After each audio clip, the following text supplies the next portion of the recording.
지난 한 해 하반기를 뜨겁게 달궜던 김의겸 의원과 한동훈 법무부 장관의 청담동 술자리 의혹 설전. 다시 한번 영상으로 저희가 좀 준비해봤습니다. 보고 가시죠.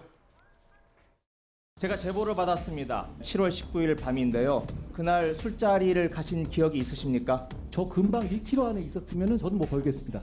이건 뭐 거시죠.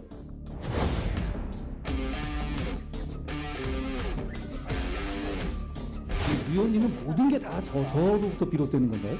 청담동 한동훈 술자리 하면서요. 한동훈은 없어졌던데 이제는 매번 무거운 책임감을 것을 느낀다라고 지금 하시는 자. 분이 이 자리에서 지금 그게 해결도 몇 번 안 하시고 사과도 없으시고요. 제가 또 왜 사과를 해야 됩니까?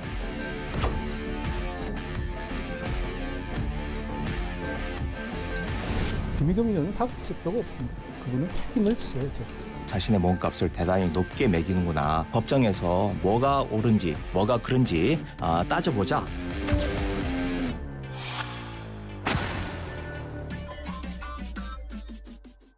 아까 저희가 뭐 근거 없는 자신감의 근거는 무엇일까요? 뭐 이런 얘기를 했는데 한동훈 장관이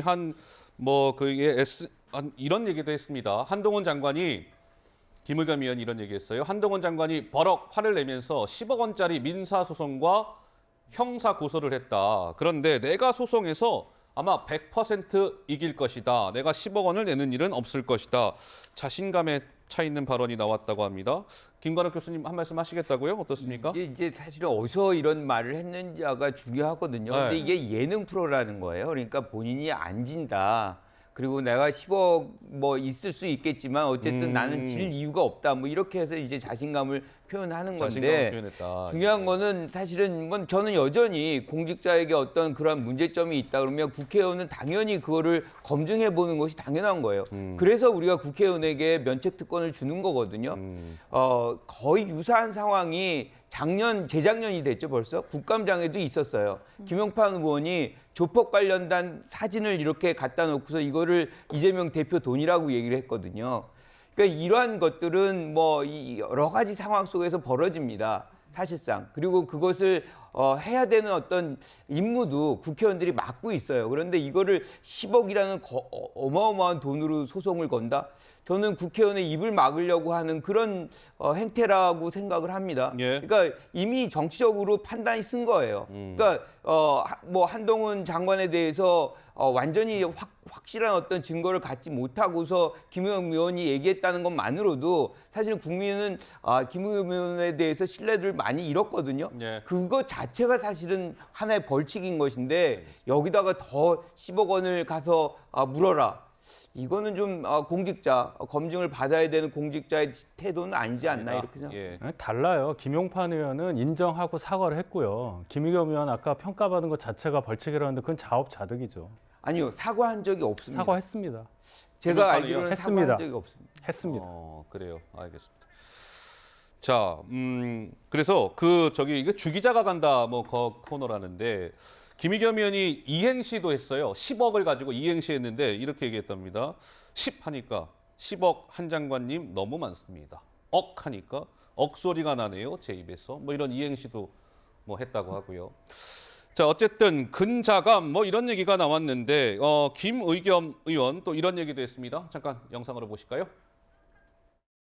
대선 때 윤석열 그 당시 후보 저격수로 이름을 날리셨습니다. 네네. 그러다 보니까 고발도 많이 당하셨다면서요? 다 합치면 8건 고발을 당했는데요. 자랑스러운 건 아니지만 고발 1등입니다. 고발 1등입니다라고 얘기했습니다. 국민의힘에서는 아니 김의겸 의원이 재판서 100% 이긴다고 자신 있게 말하는 걸 보면 이건 뭡니까? 손해배상 완박법, 그러니까 검수완박을 좀 빗댄 그런 말인가 보죠. 예, 손해배상 완박법이라도 발의할 모양이다. 곧 죽어도 검찰을 향해 호통을 쳐대는 이재명 대표의 대변인 나온 모습이다. 우리 장해찬 이사장은 어떻게 보셨어요? 그러니까 물론 이제 대선 열심히 하다 보면 고발을 많이 당하기도 해요. 네. 저도 이재명 대표 측에게 직접 고발당한 게 2건이나 됐었거든요. 그래요? 그게 일종의 자기 진영 내에서는 훈장이 될 수도 있습니다. 정치적으로. 네. 하지만 어떤 사안으로 고발을 당했는지 그걸 좀 면밀히 분석해봐야 될 것 같은데 예. 김의겸 의원이 고발당한 것들 그리고 문제가 되었던 거짓말 논란은 뭔가 첨예한 사안에서 정말 정치적으로 고발을 당했다기보다는 금방 드러나는 명백한 거짓말과 허위 사실을 제기했기 때문에 고발당한 경우가 대다수입니다. 단적인 예를 들어서 EU 대사의 말을 거짓으로 왜곡해서 외교 참사를 일으킨 장본인이 김의겸 대변인 아닙니까? 이거는 국내 정치 문제도 아니고 국제 정치 외교 문제인데도 그 사고를 치고도 아직까지도 대변인 자리를 유지한다는 게 전 너무나 신기하고요. 예. 이 청담동 의혹 같은 경우도 경찰이 실제로 핸드폰 뭐 발신 조회까지 해서 전혀 그 시간대에 이 해당 뭐 녹취록에 나왔던 그 첼리스트와 네. 연관이 전혀 없음을 이미 다 밝혀내지 않았습니까?